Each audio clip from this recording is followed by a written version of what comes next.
CBS 뉴스는 CBS 홈페이지 cbs.co.kr이나 노코뉴스 홈페이지 노코뉴스.co.kr, 스마트폰 애플리케이션과 팟캐스트를 통해 다시 보고 들으실 수 있습니다. 이어서 부산 소식입니다.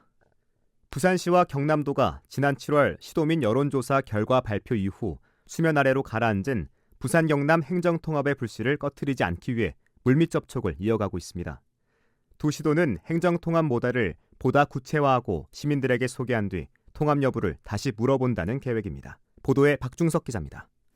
지난 7월 부산 경남 행정통합 찬반 의견을 물은 시도민 여론조사 결과는 부산시와 경남도 양측 모두를 곤혹스럽게 만들었습니다. 반대 여론이 10%포인트가량 높아 여론조사 결과를 토대로 통합의 속도를 내려고 했던 취지가 사실상 물 건너갔기 때문입니다. 다만 응답자의 70%가량이 행정통합에 대해 제대로 인지하지 못하고 있다는 점은 행정통합 불씨를 살려둘 수 있는 명분을 제공했습니다. 이 때문에 두 시도는 여론조사 발표 이후 실무진 차원에서 행정통합 논의를 이어가고 있는 것으로 확인됐습니다.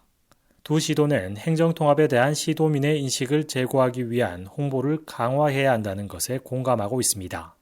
또 광역자치단체 간 행정통합 선례가 없는 만큼 통합 모델을 보다 구체화하는 작업도 병행하고 있습니다. 이를 위해서 중앙부처의 동의와 지원이 필수적인 만큼 행정안전부 등 관련 부처와의 소통에도 힘을 쏟고 있습니다. 부산시 관계자입니다. 정부가 이거를 빠진 상태에서 우리끼리 논의하는 거는 우선 이야기죠. 우리 행안부도 이렇게 같이 참여시켜서 토론도 좀 하고 이렇게 해서 제대로 그런 틀을 만들고 나서 거기서 논의를 하고.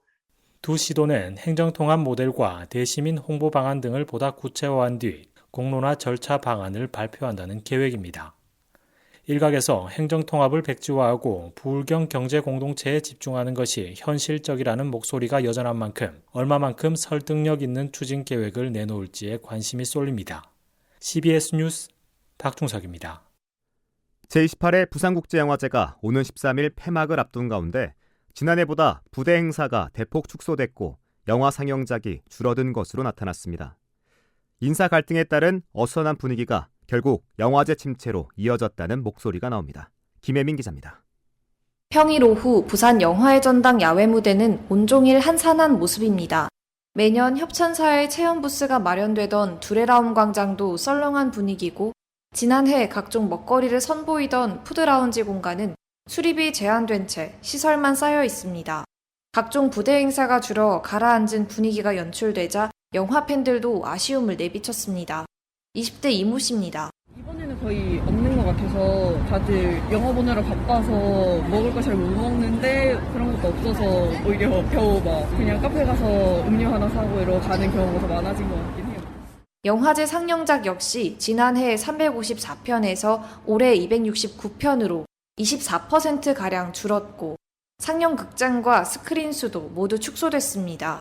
비프 측은 올해 영화제 예산이 줄고 인사 갈등과 경기 침체로 후원사 확보에도 어려움을 겪으면서 불가피하게 규모를 줄였다고 설명했습니다. 비프 관계자입니다. 아무래도 스폰서 수급이나 이런 것들이 전년도 비교해서 좀 부족하니까 참가는 없어도 적은 거죠. 예산 관련해서 좀 줄일 수 있는 건 줄여야 돼서. 영화제가 안팎에서 어려움을 겪으며 침체 분위기를 보이자 영화인들도 안타까움을 감추지 못했습니다. 비프 혁신을 위한 부산 영화인 시민 모임 박찬형 사무국장입니다. 코로나 때문에 움츠러든 게 있었잖아요, 작년까지. 이제 완전히 풀리고 비프 사태의 내용만 없었으면 전면적인 어떤 축제의 장이 될 수 있었는데 지금 분위기가 그렇지 못하다는 거예요. 인사 갈등에 따른 어수선한 분위기가 결국 영화제 침체로 이어진 만큼 사태 해결과 조직 개편 등 내부 쇄신이 필요하다는 목소리가 커지고 있습니다. CBS 뉴스 김혜민입니다.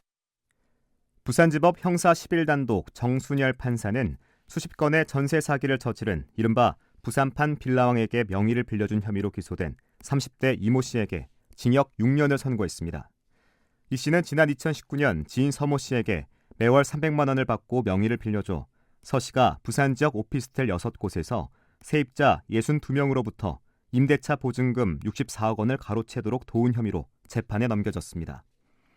정 판사는 이 씨가 서 씨의 범행을 돕는다는 점을 인식하고도 명의를 빌려줬고 전세 사기가 공론화되자 해결은커녕 도주해 주로 사회초년생이나 서민들인 피해자들의 고통을 더욱 심화했다고 양형 이유를 밝혔습니다. 배고픔에 시달리던 4살 딸을 학대해 숨지게 한 20대 친모 A씨가 항소심에서도 징역 35년을 선고받았습니다. 부산고법 형사 2-1부는 피고인의 불우한 성장 환경과 처해 있던 상황을 모두 고려해도 원심의 양형을 변경할 사유는 없다며 A씨와 검찰의 항소를 모두 기각했습니다.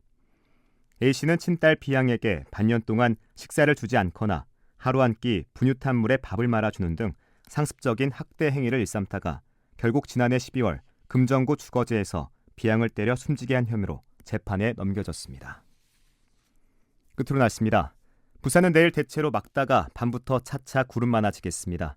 내일 아침 최저기온은 15도, 낮 최고기온은 23도로 평년과 비슷하겠습니다. 기상청은 당분간 일교차가 큰 날씨가 이어지겠다며 건강관리에 유의해달라고 당부했습니다. 부산의 현재 기온 22도, 습도는 31%입니다. 부산 CBS 저녁 종합 뉴스를 마칩니다. 지금까지 진행해 엔지니어 신병선, 기자 박진홍, 아나운서 국재리였습니다.